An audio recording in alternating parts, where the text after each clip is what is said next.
Thank you for standing by. My name is Jael, and I'll be your conference operator today. At this time, I would like to welcome everyone to the Doximity third quarter 2026 earnings call. All lines have been placed on mute to prevent any background noise. After the speaker's remarks, there will be a question-and-answer session. If you would like to ask a question during this time, simply press star, followed by the number 1 on your telephone keypad. If you would like to withdraw your question, simply press star 1 again. I would now like to turn the conference over to Perry Gold, VP of Investor Relations. Go ahead. Thank you, operator. Hello and welcome to Doximity's fiscal 2026 third quarter earnings call. With me on the call today are Jeff Tangney, co-founder and CEO of Doximity, and Audit Committee Chair and Board Member Tim Cabral, who is stepping in to help out with our CFO, Anna Bryson, currently on medical leave. A complete disclosure of our results can be found in our press release issued earlier today, as well as in our related Form 8-K, along with a copy of our prepared remarks, all available on our website at investors.doximity.com. As a reminder, today's call is being recorded and a replay will be available on our website. As part of our comments today, we will be making forward-looking statements. These statements are based on management's current views, expectations, and assumptions, and are subject to various risks and uncertainties. Actual results may differ materially, and we disclaim any obligation to update any forward-looking statements or outlook. Please refer to the risk factors in our annual report on Form 10-K, any subsequent Form 10-Qs, and our other reports and filings with the SEC that may be filed from time to time, including our upcoming filing on Form 10-Q. Our forward-looking statements are based on assumptions that we believe to be reasonable as of today's date, February 5th, 2026. Of note, it is Doximity's policy to neither reiterate nor adjust the financial guidance provided on today's call unless it is also done through a public disclosure, such as a press release or through the filing of a Form 8-K. Today, we will discuss certain non-GAAP metrics that we believe aid in the understanding of our financial results. A historical reconciliation to comparable GAAP metrics can be found in today's earnings release. Finally, during the call, we may offer incremental metrics to provide greater insights into the dynamics of our business. These details may be one-time in nature, and we may or may not provide updates on those metrics in the future. I would now like to turn the call over to our co-founder and CEO, Jeff Tangney. Jeff? Thanks, Perry, and thank you everyone for joining our third quarter earnings call. We have 4 updates today: our CFO, financials, network stats, and AI results. First, some unfortunate news. Our CFO, Anna Bryson, is out sick on medical leave. We miss her here at the office and wish her the best. I know she wishes she could be here too. We've been fortunate to have Tim Cabral, the former 10-year veteran CFO from Veeva Systems, as our audit committee chair the past 5 years. Tim has graciously agreed to speak to our financials on this call and help guide our finance team. Okay. In happier news, our Q3 financials were solid. We delivered $185 million in revenue, which was 10% year-on-year growth and a 2% beat from the high end of our guidance. Meanwhile, our Q3 adjusted EBITDA margin was 60%, or $111 million, which was 7% above the high end of our guidance. All in, we had a better than expected third quarter and another record upfront annual buying season. Okay. Time now for our network stats. We're excited to announce that we just surpassed 3 million registered members and now have more than 85% of all U.S. physicians and 2/3 of all NPs and PAs on our platform. Engagement in Q3 was strong. Our unique active users on a quarterly, monthly, weekly, and daily basis all hit fresh highs with record usage of our newsfeed, workflow, and AI products.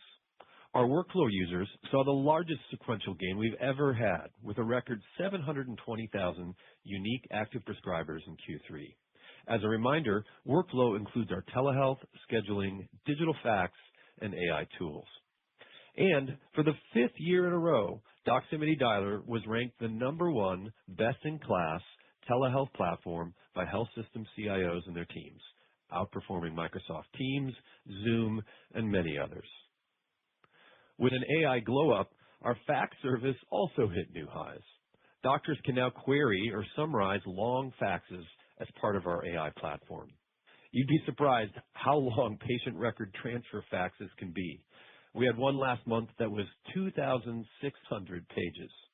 So with our AI summary and query tool, we're proud to help doctors save both time and toner. Okay, on that note, I'd like to share our results so far in entering the noisy, crowded, and rapidly expanding market for medical AI. First, we're proud to announce that over 300,000 unique prescribers used our AI products in Q3, and they're using us a lot. In January, Doximity active prescribers queried us on average 4 times a week. So in our first full quarter since acquiring Pathway AI in August, we've already become one of the most used AI tools by physicians. We've done so by delivering doctors a faster, higher quality clinical answer. Indeed, in a head-to-head trial of over 1,300 high-prescribing physicians we published today, doctors preferred Doximity at over twice the rate of our nearest competitor. We win most often on drug-related questions, as ours is the only medical AI with a built-in deterministic drug reference.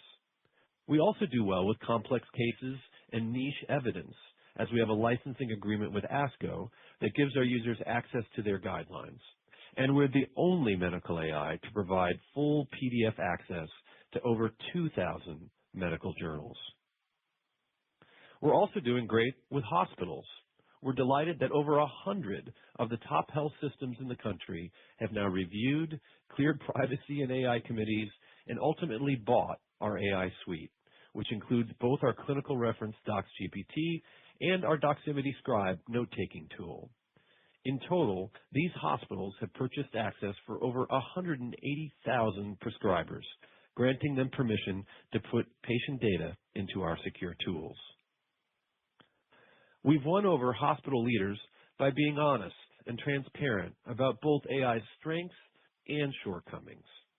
To be clear, no AI has eliminated mistakes or achieved anything near superintelligence. Claims to the contrary are misleading and dangerous. A recent Stanford-Harvard study found that AI can cause clinical harm in up to 22% of real patient cases. And with overconfident models, those errors can become harder to spot. So we believe physician oversight is essential. To that end, we now have over 10,000 U.S. physician experts who have reviewed our clinical answers, and that number grows every day. Medical publishers call this peer review. AI researchers call it RLHF, or reinforcement learning from human feedback. We call it peer check. Before a doctor puts their license and their patient's life on the line, they'll want to see a peer check answer first. Now, these aren't just any doctors doing our peer check, but rather the actual experts and authors cited by the AI for each question. For 15 years now, we've painstakingly mapped each doctor to each paper and trial so we know the right expert right away. Our peer check editorial board is co-headed by noted researcher Dr. Eric Topol and former Surgeon General Regina Benjamin. In their words, quote, "Together, we can build AI systems worthy of our profession and our patients' trust." End quote. We're gathering with 150 other physician leaders in San Francisco next month to further build this out. Our focus today is on building AI tools doctors can trust. Outside of hospitals, we have not yet commercialized our AI tools, so we have not included any revenue upside for AI in our current guidance. At a high level, our strategy is simple. We're strengthening our AI-powered digital platform for doctors the same way we always have, by putting physicians first. Okay, as always, I'd like to end by thanking my Doximity teammates who continue to work incredibly hard to care for those who care for us. And with that, I'll hand it over to our Audit Committee Chair and Board Member Tim Cabral to discuss our financials and guidance. Tim? Thanks, Jeff, and thanks to everyone on the call today. Third quarter revenue grew to $185.1 million, up 10% year over year, and exceeding the high end of our guidance range. Similar to prior quarters, our existing customers continue to lead our growth. We finished the quarter with a net revenue retention rate of 112% on a trailing 12-month basis. For our top 20 customers, net revenue retention was higher at 117%. So our biggest, most sophisticated customers once again represented our fastest growing. We ended the quarter with 126 customers contributing at least $500,000 each in subscription-based revenue on a trailing 12-month basis. This is a roughly 10% increase from the 115 customers we had in this cohort a year ago, and these customers accounted for 84% of our total revenue. Turning to our profitability, non-GAAP gross margin in the third quarter was 91% versus 93% in the prior year period, driven by a step up in our AI infrastructure investments from increased usage. Adjusted EBITDA for the third quarter was $111.4 million, and adjusted EBITDA margin was 60%, compared to $102 million and a 61% margin in the prior year period. Now turning to our balance sheet, cash flow, and an update on our share repurchase program. We generated free cash flow in the third quarter of $58.5 million. We ended the quarter with $735 million of cash equivalents, and marketable securities. During the third quarter, we repurchased $196.8 million worth of shares. We believe repurchasing our shares is a valuable use of the incremental cash we generate above what's needed to reinvest in the business. As of December 31st, we had $83 million remaining in our existing repurchase program. In addition, our board just approved a new $500 million open-ended repurchase authorization. Now moving on to our outlook.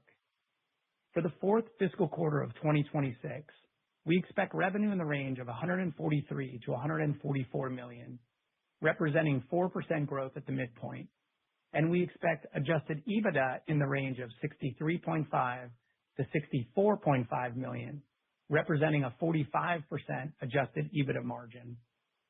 For the full fiscal year, we now expect revenue in the range of $642.5 to $643.5 million, representing 13% growth at the midpoint, and we now expect adjusted EBITDA in the range of $355.5 to $356.5 million, representing a 55% adjusted EBITDA margin.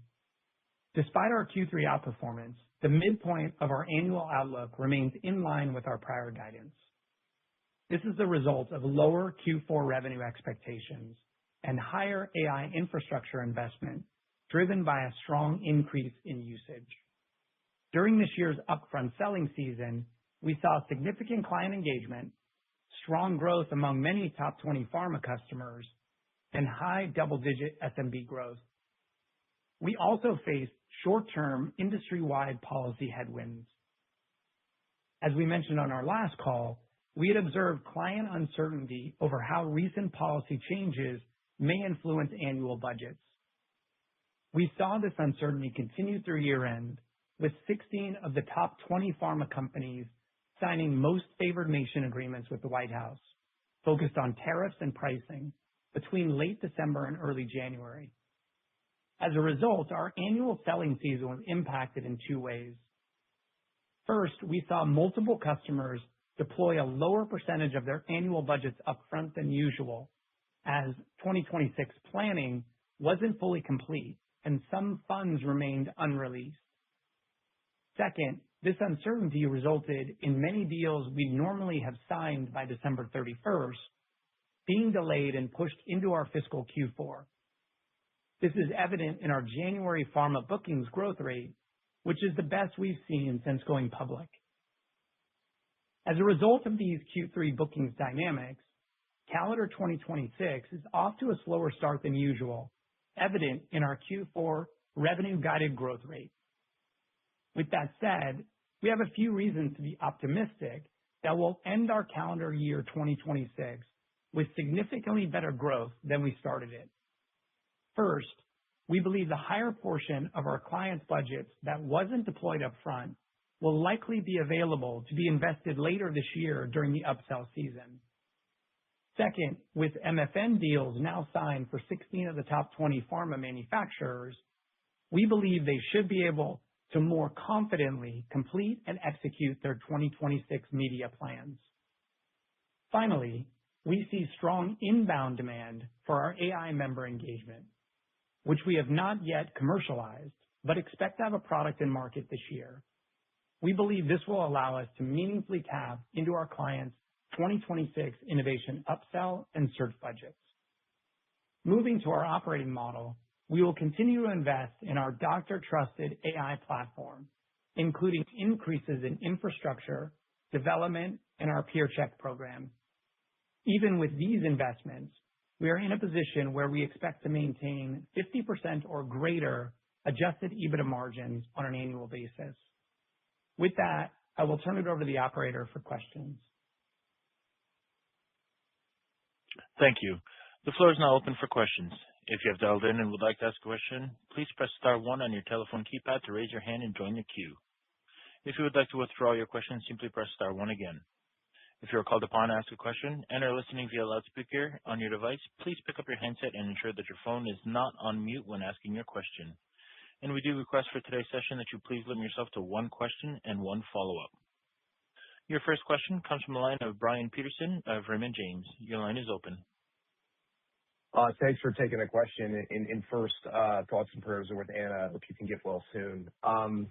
So just starting out on the budgets for calendar year 26, I think in prior calls, you've referenced the growth rate around 5 to 8%. I know you mentioned a lot of swing factors that may have influenced that, but I'm curious, is that still the case for market growth? And how much was MFN a factor, or was that the largest factor in the calendar year 26 dynamics? Any color there? Hey, Brian, it's Perry. Thanks for the question. So I'll take that one. So our operating assumption right now is that the market will grow roughly 5% in calendar 2026. eMarketer was out a few months ago with a report, and they're looking at about 5% growth for all of healthcare and pharma digital advertising, which is down from last year. So that's kind of the growth assumption for the market. On the second part of the question on MFN, we think it certainly played a role. So you're coming into the very end of the year when usually we will have signed a large portion of bookings for the next year, and you have many of these top 20 pharma companies that still haven't signed off on these big deals with the White House, these MFN deals, which are pretty broad-based to do with pricing and tariffs. And so it's a large, I think, bogey, a lot of uncertainty at the very end of the year. And so what we found were many of these customers weren't ready to fully sign off on their 2026 plans. They had some funds that were unreleased from the top down. And so that timing really impacted us. So it was a large part of kind of the impact. And I think it probably manifests in two ways, as Tim called out. So one of them was just certain deals were pushed from usually be signed by December 31st, they're pushed into next year. And you could see our January bookings growth rate, as we mentioned, was one of the highest we've had since going public. Was the highest. And in addition, from what we heard from multiple customers, they deployed a lower percentage of their budget up front. And so both of those, we think, were largely impacted by MFN. So MFN played a big part. There's some other policy things going on in the background. And as you know, this year's been very noisy. But we think MFN happening as late in the year as it did was kind of one of the primary factors in that slow start to the year for us. Got it. Thanks, Perry. Appreciate that. And Jeff, maybe just a follow-up on AI. Congrats on getting to the 100-plus health systems.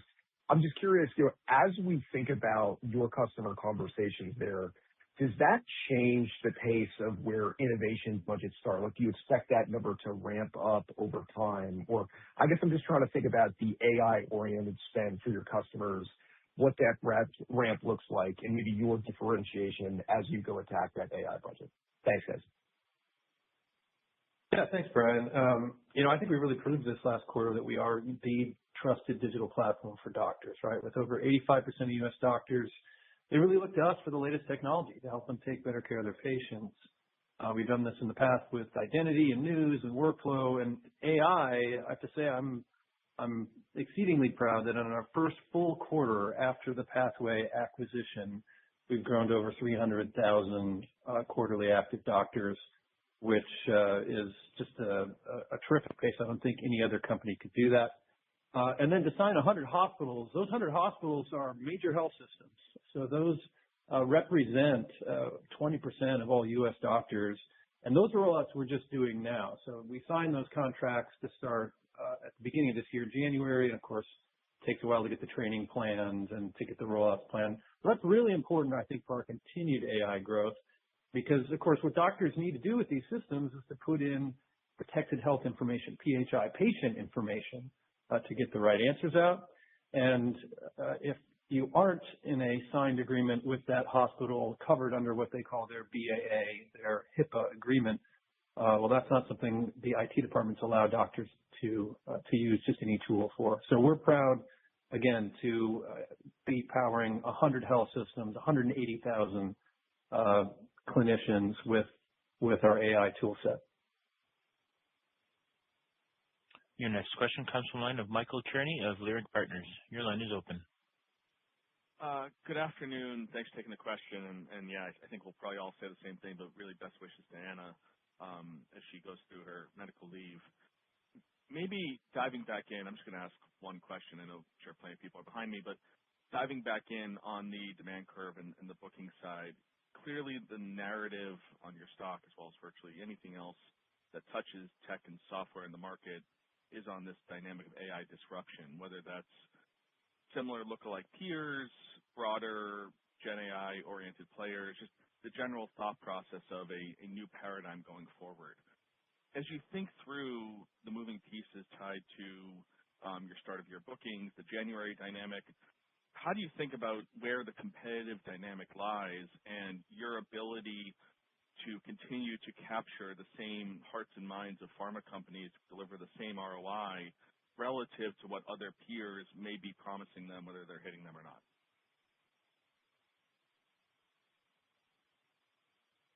Sure. Thanks, Michael. This is Jeff. I'll take that. So, yeah, step back, big picture, our core business, very healthy, right? We had over 1 million quarterly active users of our newsfeed, record high. We had 720,000 quarterly active users of our workflow tools, which is the biggest sequential step up we've ever had. Our telehealth product does very well. I will say last week during the snowstorms, we served more telehealth visits than we really ever have. It was over 700,000, which is a big chunk of all the care that was delivered in the U.S. that day when people were snowed in. So we're really proud to have won that telehealth market back in 2020. And we believe we'll win the AI market here in 2026.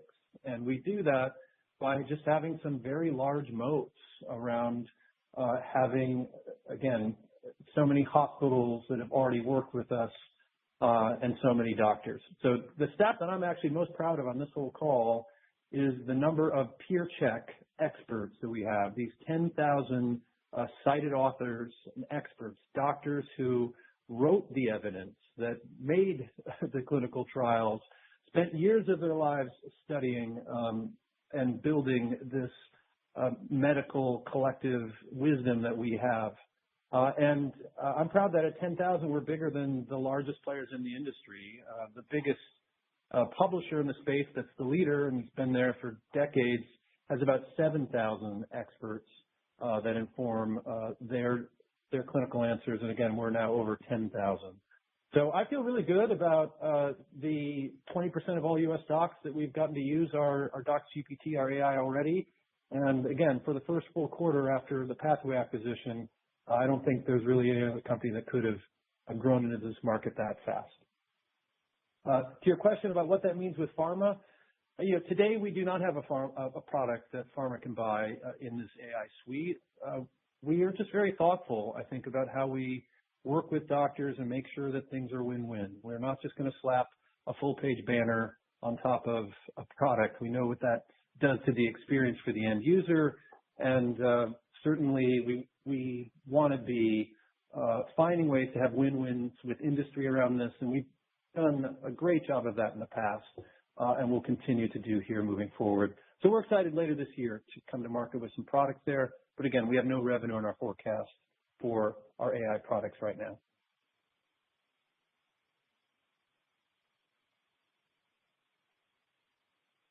Your next question comes from the line of Alan Lutz of Bank of America. Your line is open.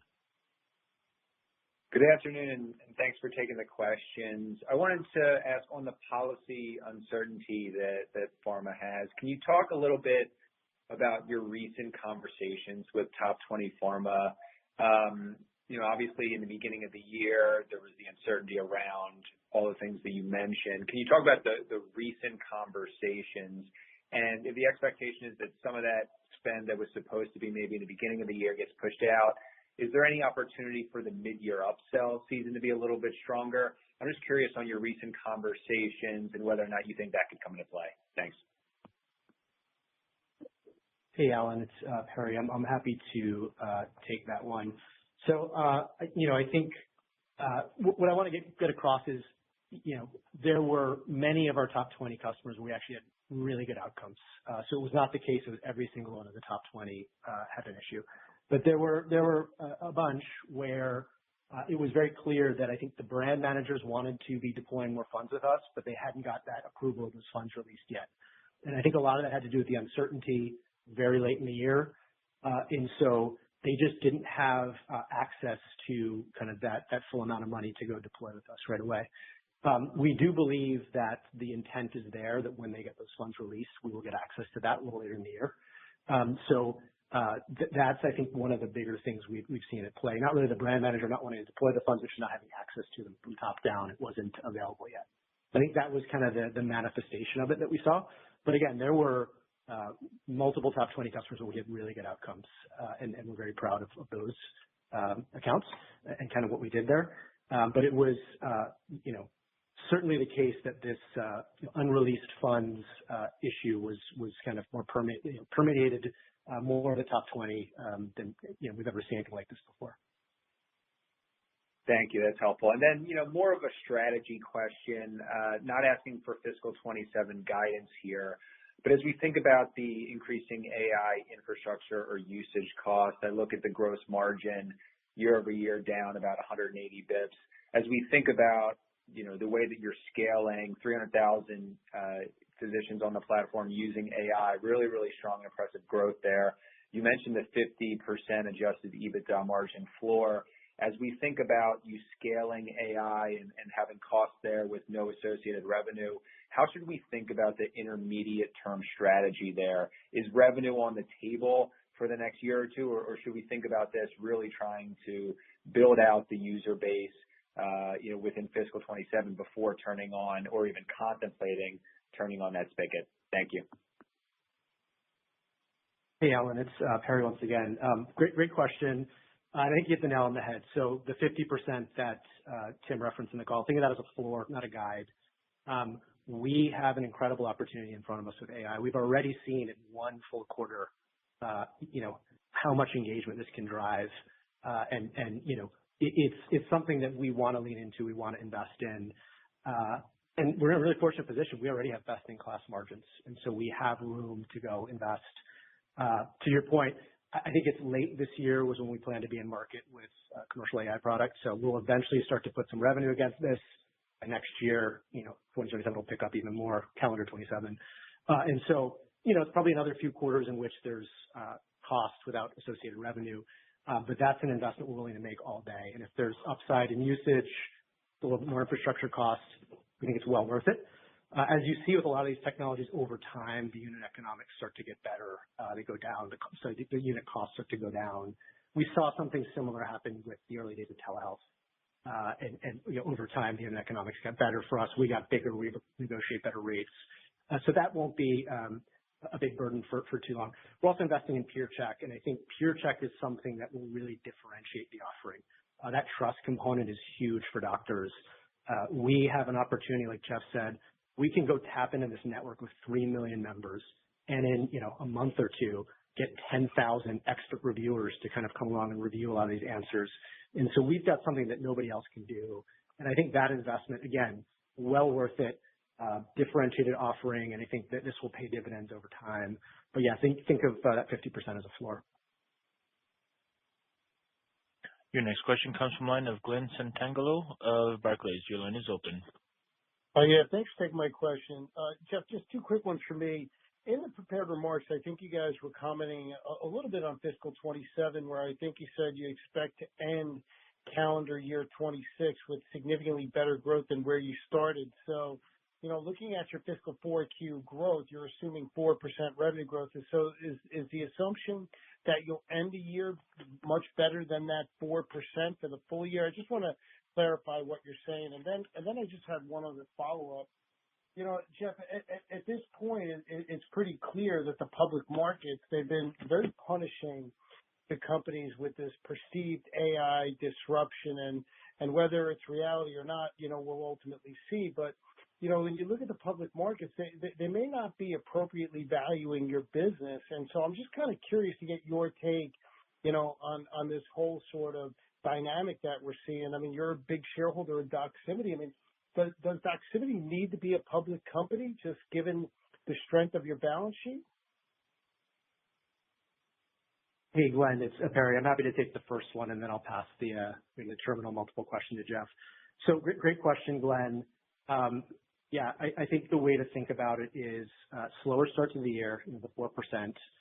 But we actually feel really good about our ability to exit the calendar year as a double-digit grower once again. And, the reason for that, there's a few. I think this year a little bit more of a ramp. But one of the reasons is we think that those funds that hadn't been released earlier in the year will be released as we go through the year. And as they get released, we've got one of the highest ROIs in the market, and we think folks will come to us because of that with those funds. In addition, we plan to be in market later in the year with a commercial AI product. And I think by having that, we will be able to very quickly tap into kind of those innovation upsell budgets and search budgets. And so, yeah, I just want to be very clear. I think we will end the year or exit the year as a double-digit grower. I think, I will reemphasize we believe for the entire year, without giving guidance, but for the calendar year, we'll be able to outgrow the market as we have every year before. But that's probably the most we're prepared to give at this point, Glenn. Great. Glenn, yeah, this is Jeff. I'll just say I think overall AI is a tailwind for us. I think the opportunity in front of us to change healthcare, wow, it's never been better. And again, to see 300,000 doctors come use our product here in the first full quarter after acquiring something and growing with it, I mean, we're just really excited. I think the opportunity to make being a doctor a better job, it's really fundamentally changing, I think, the way we're going to look at the world here in a few years. And I'll just say the only problem from the doctor's point of view when you look at AI today is you really can't trust it. The truth is they're putting their license on the line with every patient. And, these are life or death decisions that are, very, very important. And so there's still this need to go check multiple different sources or to go back to the textbooks, which are trusted. So AI is fast, but they want textbook trusted and AI fast. And again, that's where I think PeerCheck is just an incredible opportunity for us because these 10,000 noted authors, they're putting their name at the top of that.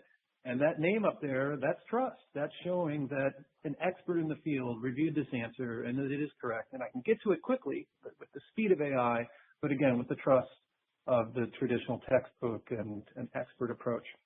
To your last question about our public market trading, I don't know, I try not to pay too much attention to it. I'll just say that there are certainly investors asking some of the same questions that you just asked there of us. And again, from our point of view, we're just proud to be able to continue to be a company that is both serving doctors every day and able to generate cash flows that are attractive. Your next question comes from the line of Elizabeth Anderson of Evercore ISI. Your line is open. Hi. Hey, guys. Sorry. Thank you very much for the question.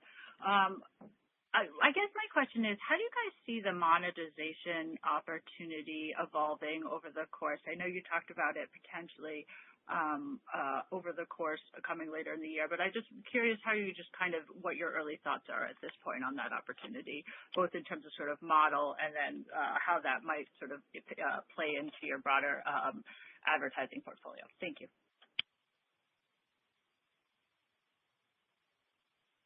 Hey, Liz, this is Jeff. I'll take that. I'll just say at a broad level, there's a whole new TAM here that we traditionally haven't paid in, and it's called paid search.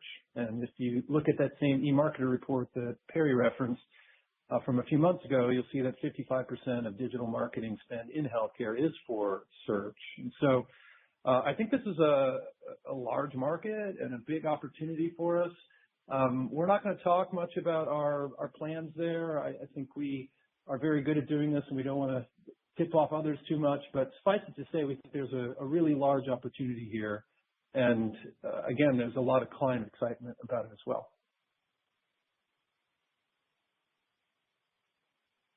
Your next question comes from the line of Craig Hettenbach of Morgan Stanley. Your line is open.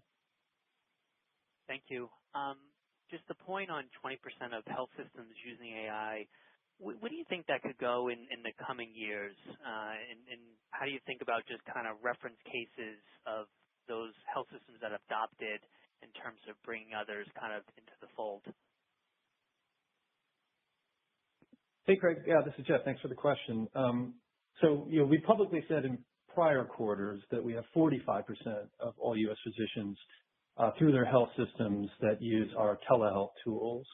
I think that gives you a sense of some of the opportunity here. But I'll just say getting to 20% in one quarter when every major health system has not only a privacy review committee, but also an AI review committee.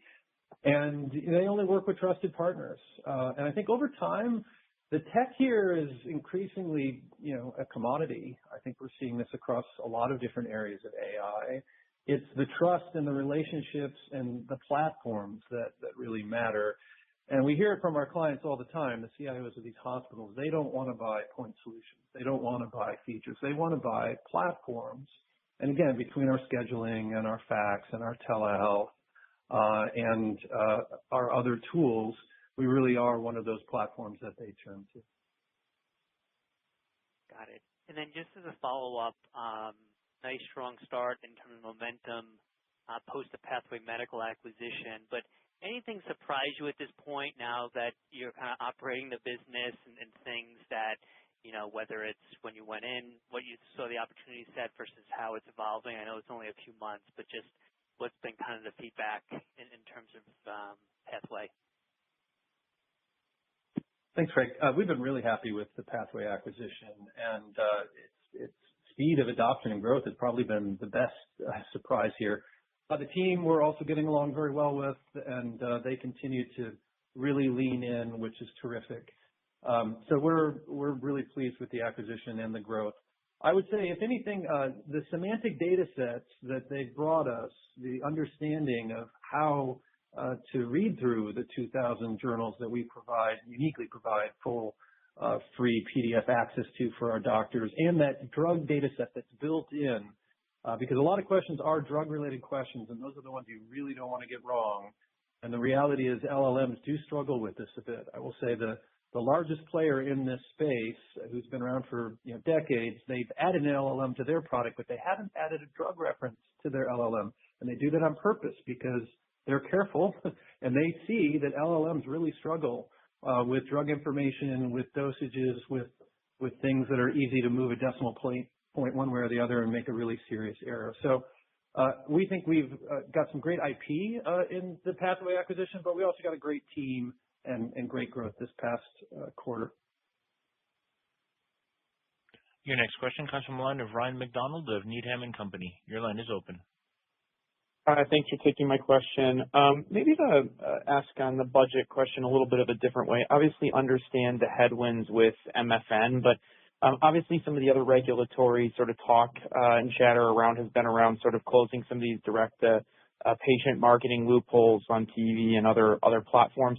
Are you seeing in any of your conversations pharma customers starting to react to that in terms of how they're shifting the allocations of their budgets, where maybe this potentially creates a tailwind and having more spend to the HCP budget over time? Thanks.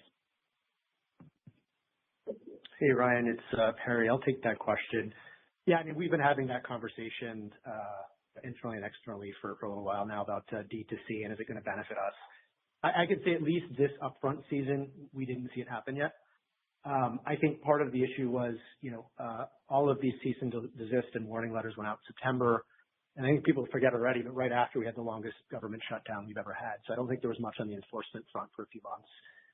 The beginning of this year, I think there's some examples of that picking up again.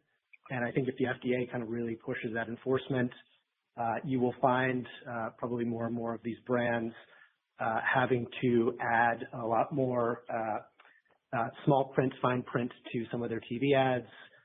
It'll make the ROI not look so attractive. And I think over time, the smart marketers will start to move that money to HCP where and when they can. But in terms of has that impacted us positively yet, we just haven't really seen it. And so, that's just kind of like where we are today. Very helpful. Maybe as a follow-up on the AI side of things, great to see all the success in sort of these hospital and health system-wide evaluations. As you're having conversations with your health system partners right now, how much of let's call it the AI strategy is a sort of top-down, facility or system-wide strategy versus more sort of, let's call it one-off physician usage of individual tools? And how are health systems trying to grapple with maybe changing it to the former versus the latter?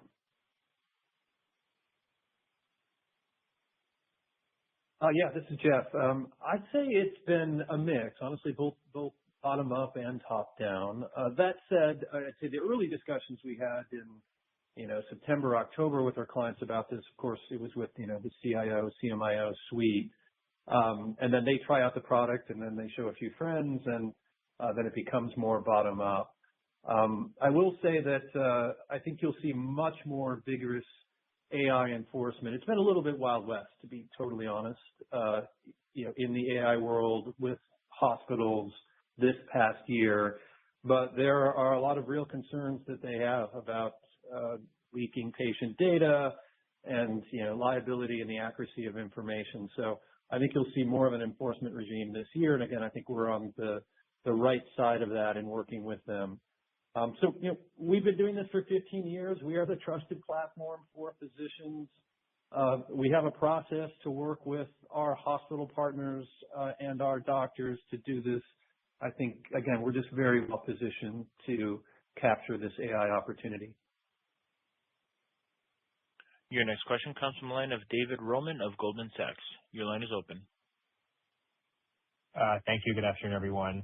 I wanted just to start with maybe some of the signposts that you're using to project the acceleration in both your business and in the market through the balance of the year, and why, as pharma companies look at their budgets, like how you think they're balancing figuring out how to do more with less versus deploying resources in an accelerated manner throughout the year.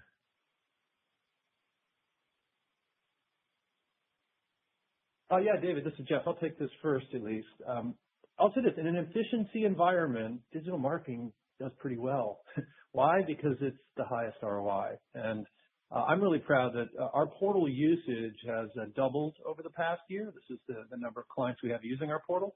And the great thing about our client portal is it lets them see their ROI. We have IQVIA data in there. They can actually look at their what they call script lift or NRX lift on a monthly or quarterly basis.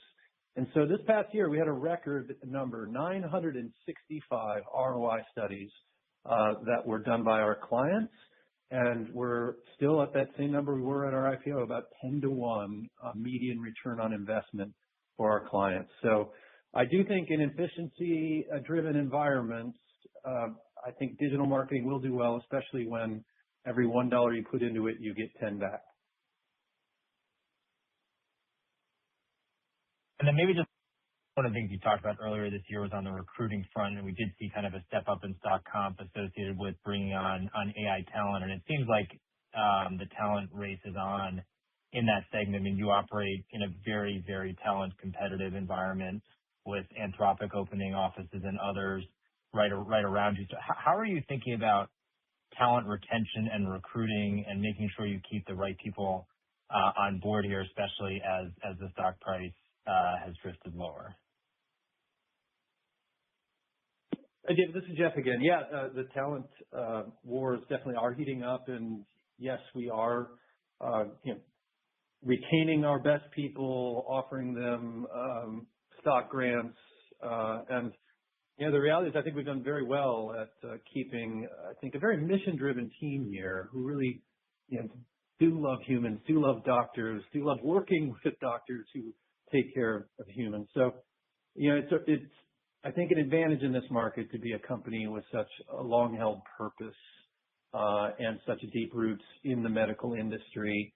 I find that the folks that we have on our team who are sons, daughters, or married to physicians really are the ones that really, I think, are the cultural torch carriers for us, because they come in every day, every week with examples of how doctors have used our products to, again, save them time or lead to better care. So every week we share what we call Doc Love, which is an email or a message that's come into our inbox unprompted from a physician talking about how we've helped them that week take better care of a patient. So there's no doubt you'll see that we will have to fight the talent wars, and we will have people who I think get bigger stock packages, but that's all part of leading into this AI opportunity, which we think is pretty fantastic and is playing out in our margins as well. Your next question comes from the line of Scott Schoenhaus of KeyBanc. Your line is open. Hey, team. Thanks for taking my questions, and best wishes for Anna here. I guess, Perry, as a follow-up here, you talked about the demand getting pushed out from December into January from a select group of large pharma. You mentioned January pharma bookings having the best growth rate ever. Do you mind providing more color on what exactly this growth rate looks like? And then I know it's still only the first handful of days of February, but are you seeing the same kind of similar healthy growth rate in bookings in February? Hey, Scott, how are you? Yeah. So January bookings growth rate was the best we've seen since going public. I can say it by a wide amount. It's a clear indication of the delayed decision-making we referenced. It was part of the impact, but less budget deployed up front also played a major role. Aren't going to quantify beyond that. We never provided absolute bookings figures. And it's just really early in February, so not much to add on that front. Understand. And then back to the market growth rate, 5%, and your ability to get to double digits exiting the end of the year. I mean, how should we think? I think you took some market share here in the mid-year selling season this past year. How do we think about your ability to take market share as you scale and ramp throughout the year? Is it, historically said we can take double the market share that the industry grows at? Yeah, Scott. So I know we've talked about that in the past. I don't think the 2X is always a hard and fast rule. But we continually outgrown the market since we've been public. I think part of it has to do with the fact that we continue to innovate, we continue to grow our engagement, we continue to have best-in-class ROI. And I think as soon as you come to market with something really new, like an AI commercial product, our customers always have these innovation budgets. And those are the types of things that kind of are certainly always available for interesting new offerings. And so AI will allow us to tap into those budgets, possibly search, as Jeff referred to. And so I think these are a lot of factors that will put us in a good position to get to that double-digit exit growth rate for the year. But that's probably the most we can say on that without giving official guidance. Your next question comes from the line of Jeff Garro of Stephens. Your line is open. Yeah, good afternoon, and thanks for taking the question. I was hoping you could give us some kind of update on your strategy and progress integrating your workflow tools with the broader healthcare technology ecosystem. Most specifically, curious about integrating medical AI and Scribe with electronic health records. Thanks. Thanks, Jeff. Yeah, this is Jeff. I'll respond. So again, we're really proud to work with hundreds of health systems, and we do integrations with many of them. The integrations to date have been mostly around our telehealth service offering, but we're working on other integrations as well. I don't have anything specific to say on that front today, but suffice it to say, our Scribe product does do very well among individual doctors. It saves them a lot of time. They like that it's personal to them and that it's something that they can carry with them in their pocket anywhere at any time. And really, the integration isn't that heavyweight when you think about it. It's mostly a cut and paste. The other thing is our dialer tool, which is our most popular workflow tool for telehealth. we have that button right there in the dialer call that allows you to go and scribe the visit, again, which is a great point of integration for us to be in. And again, it's not hard to have a receptionist or staff member go cut and paste that in at the end of the day, but we're also working on integrations with folks. And I just end by saying, particularly with our telehealth product, I think we have many moats. And we've seen new competitors come and go here. We've had probably 5 direct competitors over the years that have tried to build a physician-focused dialer.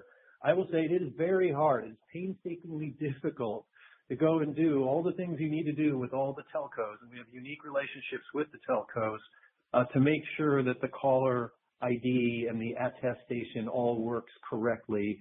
And in the end, that manifests itself into pickup rates that we have that are 3 times what others have. So in short, when you call a patient using Doximity Dialer, you will not be marked as spam. You will not be flagged as spam risk. You will get through to that patient with a number that they recognize.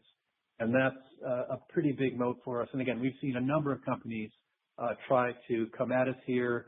Our dialer usage has actually gone up more in the last quarter, nice and steady than we've had in the past.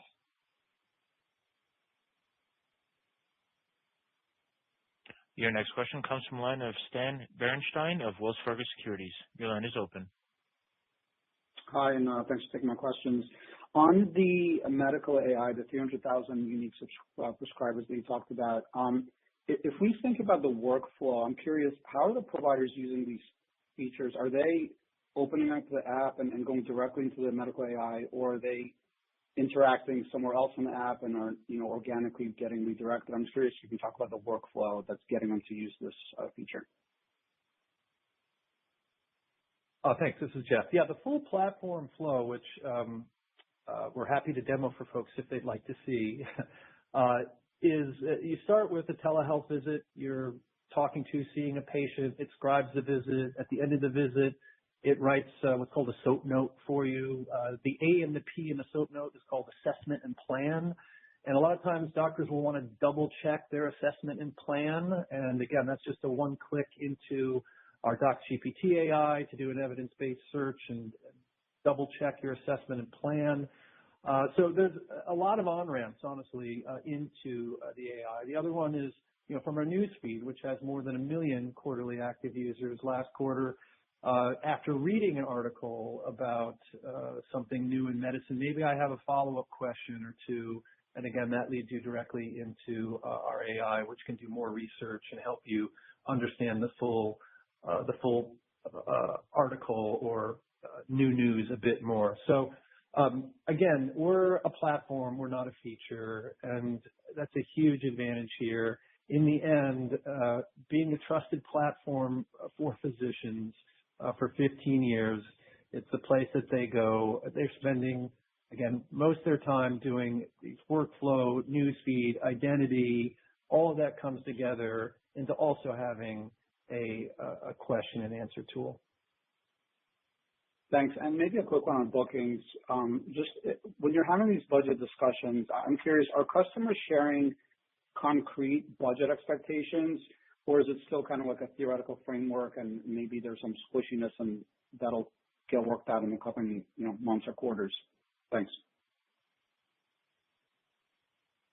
Hey, Stan. I think it varies. I think there are, like I said before, brand managers who intend or want to spend a certain amount with us, but it really depends on kind of what gets what gets released to them and when. Obviously others, that signed on, at a large scale by December 31st. We've got a good sense, obviously it's, signed of what they're going to do with us. And a lot of times they'll make that decision if they can, if they're in a position to do that and the funds have been released, because by doing that, you kind of unlock the best possible economics. But like I said, it varies from customer to customer. I think there are folks who would like to spend more with us and just hadn't gotten access to those funds yet. And hopefully, if and when those funds become available, they'll kind of spend kind of where they've indicated they may be able to. Your next question comes from the line of Ryan Halstead of RBC Capital Markets. Your line is open.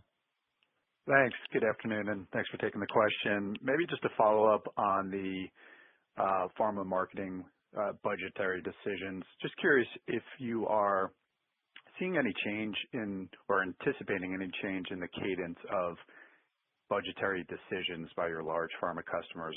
Is sort of the traditional seasonality of the upfront and upsell seasons kind of still the norm, or has there been any shift to a more periodic review and decision-making process?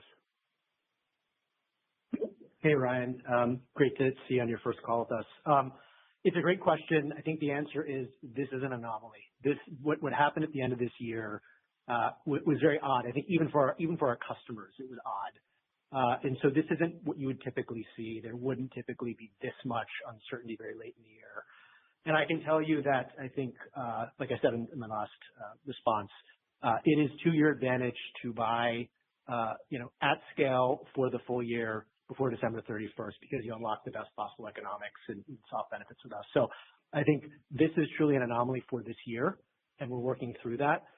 I can say, if you look back 2 years, it's a little bit different, but we had kind of a similar dynamic where 4Q was, a mid-single digit revenue growth rate. It had to do with the fact that we'd sold a lot of point of care and content wasn't ready. But, I think a lot of the programs, the launches were delayed. And when you went, so for the first quarter, there was a nice step up in revenue growth as those things kind of normalized a bit. Not a perfect compare, but this isn't the first time we've seen something like this. But in terms of, is this a new norm for the upfront season, we think this is really an anomaly. This is not something that we expect to continue. Got it. That's helpful. And then for my follow-up, just any color around demand for the multi-module integrated offerings? Yeah, so I can take that. So Doc Dynamic this quarter was about 45% of our bookings compared with 18% a year ago. So it was still a significant part of the selling season. Again, there's only so many people that can buy it because the minimum is high to have access to it. So it's still an interesting product for many. It's still really good tech. Folks are interested. But yeah, the update is about 45% of the programs were Doc Dynamic in terms of what we sold in the third quarter. And your next question comes from the line of Richard Close of Canaccord Genuity. Your line is open. Yeah, thanks for the question. Obviously, a lot of them questions already answered. I was wondering, Jeff, if you could go into a little bit more detail and on the background of the study you referenced with the docs using the AI and how much impact that maybe has made in terms of gaining additional utilization with other providers. Yeah, Richard, I'm glad you asked. So yeah, we did do a study as we do our own research with doctors all the time. And again, we're about to have 150 doctors here in a few weeks to go really deep on this for a few days. But we had 1,300 high prescribing physicians. So these are very busy physicians who took the time to go and actually ask a clinical question that they faced in their practice that day and do a side-by-side comparison of our AI versus other AI in the marketplace. And the net of it was we feel really great that we performed at twice the rate our competition did in this space. And with good reason, I think around the better drug reference, the full 2,000 journals access, and even some smaller things. They like our formatting of tables. They like the speed of the product. We're faster than any other product on the market. So yeah, we're proud to do that research, and we just put it out today so more can see it. I do think they probably used the product and maybe told others about it. That's how we got from that 1,300 trialists to 300,000 to give you a sense of how quickly word spreads in medicine. But to be fair, most of that study was done in January, so pretty recently. So I don't think that was a meaningful part of our 300,000 number. Thank you. We've run out of time for any further questions. I will now turn the conference back over to Jeff for closing remarks. Thank you. I want to thank you all for joining our third quarter of 2026 earnings call. We appreciate the feedback. I just want to say thank you to the entire team here who continues to work incredibly hard to serve our physicians every day. Thank you. This concludes today's conference call. You may now disconnect.